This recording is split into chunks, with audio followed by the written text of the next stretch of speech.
Hey guys, in this video I'll show you how to stop TinyTask Playback, okay?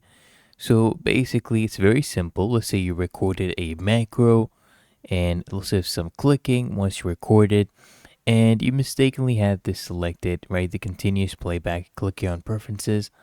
So if you had continuous playback toggled on, that will cause you issues where you cannot stop it once you press play. So what you basically need to do, you can't move the mouse, right? So while the operation is still on the way, you just need to come here and click on this right here, playback hotkey.